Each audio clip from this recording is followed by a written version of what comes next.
ಇದೆ. ಇನ್ನೊಬ್ಬ ವಿದ್ವಾಂಸರು ಮುಂಬಯಿಯ ಸತ್ಯಜ್ಞಾನ ವಿದ್ಯಾಪೀಠದಲ್ಲಿ ಅಧ್ಯಯನವನ್ನು ಮಾಡಿ ಮಣ್ಣೂರಿನಲ್ಲಿ ವೇದೇಶ ತೀರ್ಥ ವಿದ್ಯಾಪೀಠದಲ್ಲಿ ಪಾಠ ಪ್ರವಚನವನ್ನು ಮಾಡ್ತಾ ಅಲ್ಲಿಯ ಎಲ್ಲ ವಿದ್ಯಾರ್ಥಿಗಳಿಗೆ ಉದ್ಗ್ರಂಥ ಶ್ರೀಮನ್ ನ್ಯಾಯಸುಧಾದಿ ಗ್ರಂಥಗಳನ್ನು ಪಾಠವನ್ನು ಮಾಡುವ ಉತ್ತಮ ವಾಗ್ಮಿಗಳು ಸರ್ವೇಶಾಚಾರ್ಯ ಅಕಮಂಚಿ ಬಹಳ ದೂರದಿಂದ ಬಂದಿದ್ದಾರೆ, ಅವಸರದಿಂದ ಹೋಗ್ತಾ ಇದ್ದಾರೆ.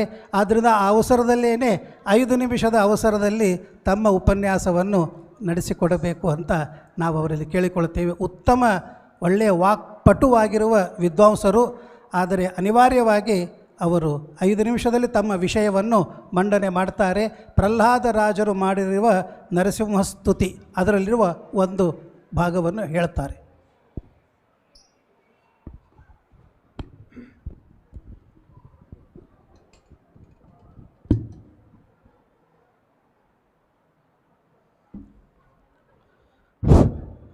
ಶ್ರೀ ಗುರುಭ್ಯೋ ನಮಃ. ಹರಿ ಓಂ. ಶ್ರೀ ಸತ್ಯಾತ್ಮತೀರ್ಥಸ್ವಾಮಿ ಶ್ರೀಪಾದ ಗುರುಭ್ಯೋ ನಮಃ. ಹರಿ ಓಂ. ಶ್ರೀಮದ್ಭಾಗವತದಲ್ಲಿ ಸಪ್ತಮಸ್ಕಂದದ ಚಿಂತನೆಯನ್ನು ನಾವು ಕೇಳುವಾಗ ಪರಮಾತ್ಮ ತನಗೆ ಯಾವುದೇ ರೀತಿಯಾದ ಶುಕ್ಲಶೋಣಿತ ಸಂಬಂಧಗಳು ಇಲ್ಲ, ವೈಷಮ್ಯ ನೈರ್ಘೃಣ್ಯಾದಿ ದೋಷಗಳು ಇಲ್ಲ ಎಂದು ಸಾರಿ ಹೇಳುವ ಭಾಗವತದ ಅಮೃತ ಭಾಗ ಅದು ಸಪ್ತಮಸ್ಕಂಧ. ಯದ್ಭಾಗವತ ಮಾಹಾತ್ಮ್ಯಂ ಭಗವದ್ಭಕ್ತಿವರ್ಧನಂ ಎಂದು ಹೇಳಿದ ಹಾಗೆ ನಾನಾ ವಿಧವಾದ ತೊಂದರೆಯಲ್ಲಿ ಸಿಲುಕಿದ, ಅನೇಕ ದುಃಖಗಳಲ್ಲಿ ಒದ್ದಾಡುತ್ತಿರುವ ಮನುಷ್ಯರಿಗೆ ಏಕೈಕ ರಾಮಬಾಣ ಅದು ಶ್ರೀಮದ್ಭಾಗವತ. ಶ್ರೀಮನ್ಮಹಾಭಾರತದಲ್ಲಿ ವಿರಾಟ ಪರ್ವ ಇದು ಎಷ್ಟು ಶ್ರೇಷ್ಠವೋ, ರಾಮಾಯಣದಲ್ಲಿ ಸುಂದರಕಾಂಡ ಎಷ್ಟು ಅಗಮ್ಯವಾಗಿ ಇದೆಯೋ, ಅದೇ ರೀತಿ ಭಾಗವತದಲ್ಲಿ ಈ ಸಪ್ತಮಸ್ಕಂದವು ಕೂಡ ಅತಿ ಅಪರೂಪದ ಚಿಂತನೆಯನ್ನು ನಮಗೆ ತಿಳಿಸಿಕೊಡುತ್ತದೆ. ಹಿನ್ನೆಲೆ ಇಷ್ಟಿದೆ, ಸಮಯ ಇಲ್ಲ, ಆದ್ದರಿಂದ ಒಂದು ಮಾತಿನಲ್ಲಿ ಹೇಳಿ ಪ್ರಧಾನ ವಿಷಯಕ್ಕೆ ಬರ್ತೇನೆ. ಪರಮಾತ್ಮ, ನರಸಿಂಹ ಸ್ವರೂಪಿಯಾದ ಪರಮಾತ್ಮ ಪುಟ್ಟ ಬಾಲಕನಾದ ಪ್ರಹ್ಲಾದನ ಪ್ರಾರ್ಥನೆಗೆ ಓಗೊಟ್ಟು ಕಂಬದಿಂದ ಬಂದು ಅವನಿಗೆ ಅನುಗ್ರಹವನ್ನು ಮಾಡ್ತಾ ಇದ್ದಾನೆ. ಸಾಮಾನ್ಯವಾಗಿ ಇಷ್ಟೆಲ್ಲ ವಿಚಾರಗಳನ್ನು ನೋಡಲಾಗಿ ಇದೊಂದು ಕಥೆ, ಆದರೆ ಇದರಲ್ಲಿ ಅಡಗಿದ ಒಂದು ಅತಿ ಮಹತ್ತರವಾದ ಚಿಂತನೆ ನೋಡಿ. ಒಬ್ಬ ಮನುಷ್ಯನ ಪ್ರಾರ್ಥನೆ ಅದು ಎಷ್ಟರ ಮಟ್ಟಿಗೆ ಕೆಲಸ ಮಾಡುತ್ತದೆ. ಸಾಮಾನ್ಯವಾಗಿ ನಾವೆಲ್ಲರೂ ಕೂಡ ದಾರಿ ತಪ್ಪೋದು ಅಲ್ಲೇ ತಾನೆ. ಅನೇಕ ಕಷ್ಟಗಳಿವೆ, ಕಷ್ಟ ಇಲ್ಲದ ವಸ್ತು ಜಗತ್ತಿನಲ್ಲಿ ಇಲ್ಲ.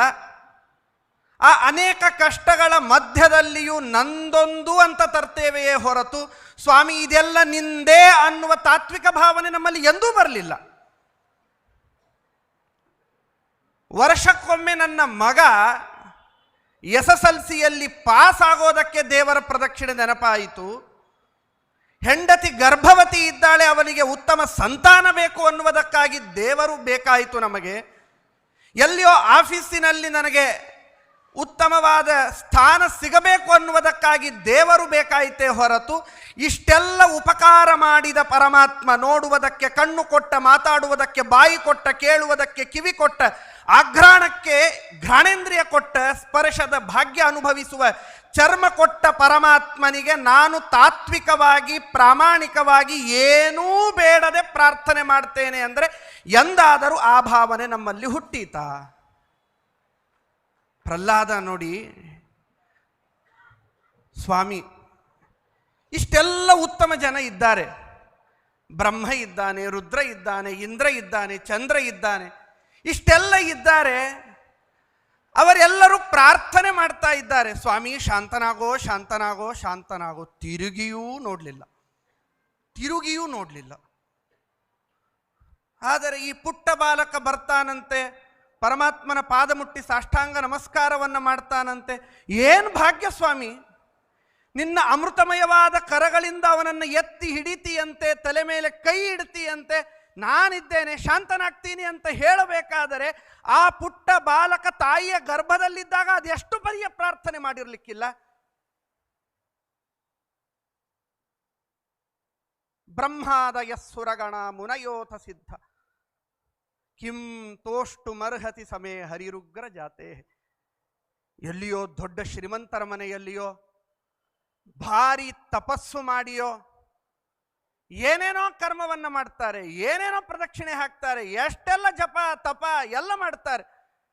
ಅಷ್ಟೆಲ್ಲರೂ ಮಾಡಿದರೂ ಕೂಡ ಅವರನ್ನು ನೀನು ನೋಡಬೇಕು ಅಂತಾದರೆ 10 ಸಲ ವಿಚಾರ ಮಾಡ್ತೀನಿ ನೀನು, ನಾನು ನೋಡ್ಲೋ ಬೇಡವೋ, ಹೋಗ್ಲೋ ಬೇಡವೋ ಅಂತಿಷ್ಟು ವಿಚಾರ ಮಾಡುವವ ನೀನು ಯಕ್ಕಶ್ಚಿತ ದುಷ್ಟ ಅಸುರ ಜಾತಿಯಲ್ಲಿ ಹುಟ್ಟಿ ಬಂದ ನಾನು ಒಂದು ಸಲ ನಾರಾಯಣ ಅನುಗ್ರಹ ಮಾಡೋ ಅಂತ ಇಷ್ಟು ಕೇಳಿದರೆ ಕಂಬದಿಂದ ಬಂದಿ.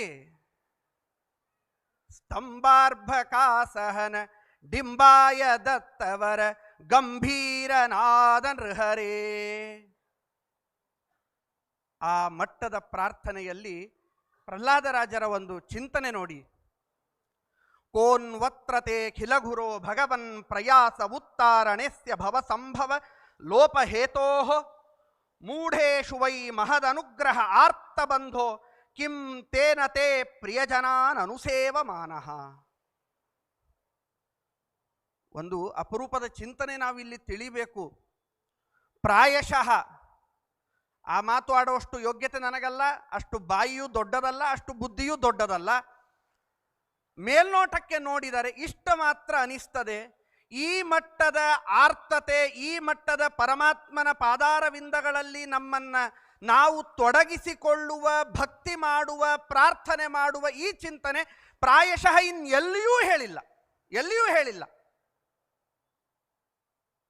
ತಾತ್ಪರ್ಯದಲ್ಲಿ ಹೇಳ್ತಾರೆ, ಅಲ್ಲ ಆ ಆನೆ ಏನಾದರೂ ದೇವರಿಗೆ ಪತ್ರ ಬರೆದಿತ್ತಾ? ಸ್ವಾಮಿ ನನಗೊಂದು ಮೊಸಳೆ ಹಿಡಿತದೆ, ನಾನು ನಿನಗೆ ಕರೀತೇನೆ, ಆಗ ನೀನು ಓಡಿ ಬರಬೇಕು ಅಂತ. ಅಪ್ಪನ ತೊಡೆ ಸಿಕ್ಕಿಲ್ಲ ಅಂತ ಹೇಳಿ ತಾಯಿಯ ಮಾತನ್ನ ಕೇಳಿ ಅರಣ್ಯಕ್ಕೆ ಹೋದ ಆ ಧ್ರುವ ಏನಾದರೂ ನಿನಗೆ ವಾಟ್ಸಪ್ಪಿನಲ್ಲಿ ವಿಡಿಯೋ ಕಾಲ್ ಮಾಡಿ ಹೇಳಿದ್ನ, ನಾನೊಂದು 9 ತಿಂಗಳು ಉಪವಾಸ ಕೂಡ್ತೇನೆ, ವನವಾಸ ಮಾಡ್ತೇನೆ, ನಾನು 9ನೇ ತಿಂಗಳ ಕೊನೆಗೆ ನೀನು ಬರಬೇಕು ಅಂತ ಹೇಳಿತ್ತ? ಉತ್ತಮ ಜಾತಿಯಲ್ಲಿ ಹುಟ್ಟಿದರೂ ನಾನಾ ವಿಧವಾದ ಕೆಟ್ಟ ಕರ್ಮ ಮಾಡಿದೆ, ಕೊನೆಗೆ ನಿನ್ನ ಒಂದ್ಸಲ ನಾಮಸ್ಮರಣೆ ಮಾಡ್ತೇನೆ, ನಾನು ಆ ಒಂದು ನಾಮಸ್ಮರಣೆಗೆ ನೀ ನನ್ನನ್ನು ಒಲಿಬೇಕು ಅಂತ ಹೇಳಿ ಆ ಅಜಾಮಿಳ ಏನಾದರೂ ಹೇಳಿದ್ನ? ಸಮಯವಲ್ಲದ ಸಮಯಕ್ಕೆ ಸ್ವಾಮಿ ನಿಂದೊಂದ್ಸಲ ಆ ಪುಟ್ಟ ರೂಪ ಪ್ರಳಯ ರೂಪ ತೋರಿಸ್ತೀಯ ಅಂತ ಮಾರ್ಕಂಡೇಯ ಕೇಳಿದ್ರೆ, ಹೋಗ ನಿನ್ಯಾಕೆ ನಾನು ತೋರಿಸ್ಬೇಕು ಅಂತ ಎಂದಾದರೂ ಅನ್ನ ಪರಮಾತ್ಮ? ಇಲ್ಲ ಅಲ್ಲ. ಹಾಗಾದರೆ ಇಷ್ಟೆಲ್ಲ ಜನರಲ್ಲಿ ನೋಡಿದ್ದೇನು ಪರಮಾತ್ಮ? ಇದೇ ಒಂದು ಪ್ರಹ್ಲಾದರಾಜಕೃತ ಸ್ತೋತ್ರದಲ್ಲಿ ಹೇಳ್ತಾರೆ, ಮನ್ನೆ ಧನಾಭಿಜನ ರೂಪ ತಪಶ್ರುತೌಜ.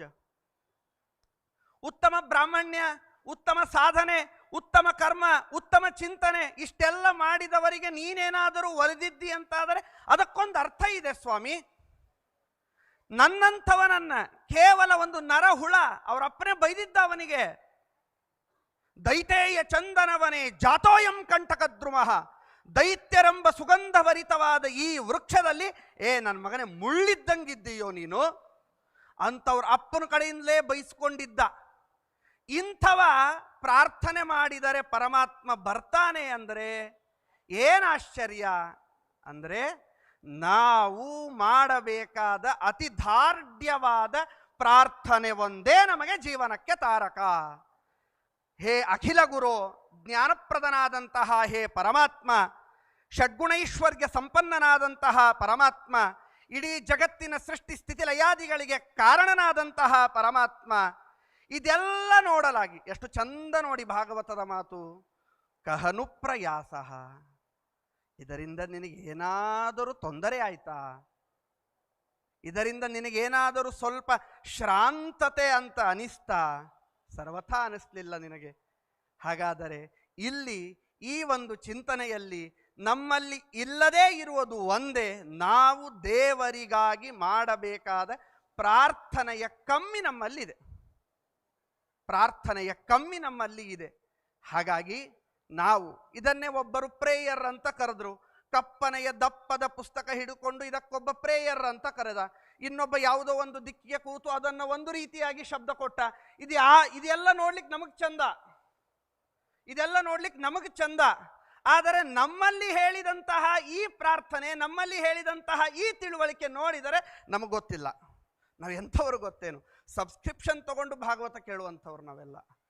ಸಬ್ಸ್ಕ್ರಿಪ್ಷನ್ ತಗೊಂಡು ಭಗವದ್ಗೀತೆ ಕೇಳುವವರು. ಯಾರೋ ಒಬ್ರು ಎಲ್ಲೋ ಹೋದಾಗ ಒಂದು ಗೀತೆ ಪುಸ್ತಕ ಕೊಟ್ಟರು, ಇದನ್ನು ಓದ್ರಿ ಅಂತ ಹೇಳಿದರೆ ಅವರೇನೋ ಕೊಟ್ಟಿರ್ತಾರೆ, ಮನೆಯಲ್ಲಿ ಇಡೋಣ, ಇನ್ನೊಬ್ಬರಿಗೆ ಆಯೇರಿ ಮಾಡುವಾಗ ಅದನ್ನು ತೇಲಿಸಿ ಬಿಡೋಣ, ಅಷ್ಟೇ ನಮ್ಮ ಯೋಗ್ಯತೆ ಆಗಿದೆ. ಇಂತಹ ಭಾಗವತಾದಿ ಚಿಂತನೆಗಳು ಇದನ್ನು ಹೇಳುವ ಮತ್ತೇನು ದೊಡ್ಡವ ಅಲ್ಲ. ಮತ್ತೆ ಏನು ಭಾರಿ ಜ್ಞಾನ ಪಡೆದು ಒಂದು 50-60 ಸಾವಿರ ವರ್ಷದ ತಪಸ್ಸು ಮಾಡಿ ಹೇಳುವವನ ಇಲ್ಲ. ಪ್ರಹ್ಲಾದ ಹೇಳ್ತಾ ಇದ್ದಾನೆ. ಅಂತಹ ಪ್ರಹ್ಲಾದನ ಮಾತಿನಲ್ಲಿ ತಿಳಿಯಬೇಕಾದ ಒಂದೇ ಒಂದು ಚಿಂತನೆ, ದೇವರಲ್ಲಿ ಪ್ರಾರ್ಥನೆಯನ್ನ ಮಾಡೋಣ, ಸರ್ವಸ್ವವನ್ನು ಅವನ ಪರಮಾತ್ಮನ ಪಾದಾರವಿಂದಕ್ಕೆ ಹಾಕೋಣ. ಹಾಡಿದರೆ ಎನ್ನೊಡೆಯನ ಹಾಡುವೆ, ಬೇಡಿದರೆ ಎನ್ನೊಡೆಯಗೆ ಬೇಡುವೆ, ಒಡೆಯಗೆ ಒಡಲನು ತೋರಿ ಬದುಕುವೆ, ಒಡೆಯ ಪುರಂದರ ವಿಠಲ ನಿನ್ನಡಿಗಳಿಗೆ ನಾನು ಸಾರಿ ಬದುಕುವೆ, ಸೇರಿ ಬದುಕುವೆ ಅನ್ನುವ ಅರ್ಥವೇ ತಾನೇ ಈ ಪ್ರಾರ್ಥನೆ. ಇಂತಹ ಪ್ರಾರ್ಥನೆಯನ್ನು ನಾವು ನಮ್ಮ ಜೀವನದಲ್ಲಿ ರೂಢಿಸಿಕೊಳ್ಳೋಣ. ಸುಖವಾಗಲಿ ಬಹು ದುಃಖವಾಗಲಿ ಸಖ ನೀನಾಗಿರು ಪಾಂಡುರಂಗ ಅನ್ನುವ ಚಿಂತನೆ ಆಗಾಗ ಮೇಲಿಂದ ಮೇಲೆ ಅದರ ತಿಳುವಳಿಕೆಯನ್ನು ನಾವು ತಿಳಿದಾಗ ಮಾತ್ರ ಈ ಪ್ರಾರ್ಥನೆಗೊಂದು ಅರ್ಥ ಸಿಗತ್ತೆ ಅಂತ ಹೇಳ್ತಾ ಒಂದೆರಡು ಮಾತುಗಳನ್ನು ಗುರುಗಳ ಪಾದಾರವಿಂದಗಳಲ್ಲಿ ಸಮರ್ಪಣೆಯನ್ನು ಮಾಡ್ತಾ, ಅದೇ ರೀತಿಯಾಗಿ ನಾನು ಆಹುತ ಅಲ್ಲ, ನಾನು ಅನಾಹುತ. ಈಗ ಸಮಯ ಸಿಕ್ಕಿದಾಗ ಬಂದವು ನಾನಷ್ಟೇ. ಹಾಗಾಗಿ ಈ ಒಂದು ಎರಡು ಮಾತುಗಳನ್ನು ಹೇಳುವುದಕ್ಕಾಗಿ ವಿಶೇಷವಾಗಿ ಸಹಕಾರ ಮಾಡಿದ, ಅನುಕೂಲ ಮಾಡಿಕೊಟ್ಟ ಚಾತುರ್ಮಾಸ್ಯದ ಸೇವಾ ಸಮಿತಿಯವರಿಗೆ ನಾನು ನಮಸ್ಕಾರವನ್ನು ತಿಳಿಸ್ತಾ, ಅದೇ ರೀತಿಯಾಗಿ ತಂದೆಯವರ ಪರವಾಗಿ ನಾನೇ ಹೇಳಬೇಕು ಈ ಮಾತು. ಅವರು ಪ್ರಾಯಶಃ ಬರಬೇಕಾಗಿತ್ತು, ಬರಲಿಕ್ಕಾಗಿಲ್ಲ. ನನ್ನ ವಿದ್ಯಾಪೀಠದ ವಿದ್ಯಾರ್ಥಿಗಳಿಗೆ ವಿಶೇಷವಾಗಿ ಈ ಚಾತುರ್ಮಾಸ್ಯದ ಈ ಒಂದು ಪರಮ ಪವಿತ್ರವಾದಂತಹ ಈ ಅವಭೃತ ಸ್ನಾನದಲ್ಲಿ, ಈ ಒಂದು ತ್ರಿವೇಣಿ ಗಂಗೆಯ ಮಹಾ ಕುಂಭ ಸ್ನಾನದಲ್ಲಿ ನನ್ನ ಎಲ್ಲ ವಿದ್ಯಾರ್ಥಿಗಳಿಗೂ ಹಾಗೂ ನನ್ನ ವಿದ್ವಾಂಸರಿಗೂ ವಿಶೇಷವಾಗಿ ಮೀಯುವಂತಹ ಸೌಭಾಗ್ಯವನ್ನು ಇಲ್ಲಿ ಸೇವಾ ಸಮಿತಿಯವರು ಕೊಟ್ಟಿದ್ದಾರೆ, ಮಹಾಸ್ವಾಮಿಗಳವರು ಅನುಗ್ರಹ ಮಾಡಿದ್ದಾರೆ. ಅದಕ್ಕಾಗಿಯೂ ಕೂಡ ಮತ್ತೊಮ್ಮೆ ಸಾಷ್ಟಾಂಗ ನಮಸ್ಕಾರವನ್ನು ಮಾಡ್ತಾ ಶ್ರೀಕೃಷ್ಣಾರ್ಪಣಮಸ್ತು. ಹರಯೇ ನಮಃ.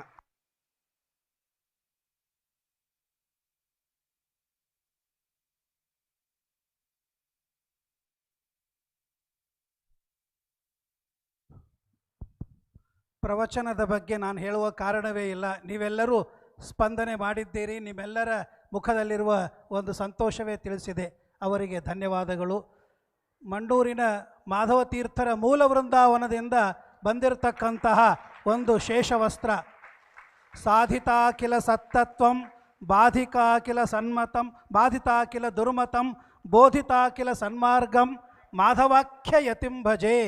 ಮಣ್ಣೂರಿನಿಂದ ಮೂಲ ವೃಂದಾವನ ಮಾಧವ ತೀರ್ಥರ ವೃಂದಾವನದಿಂದ ಬಂದಿರತಕ್ಕಂತಹ ಒಂದು ಶಾಟಿ ಹಾಗೂ ವೇದೇಶ ತೀರ್ಥರ ಒಂದು ಶಾಟಿ.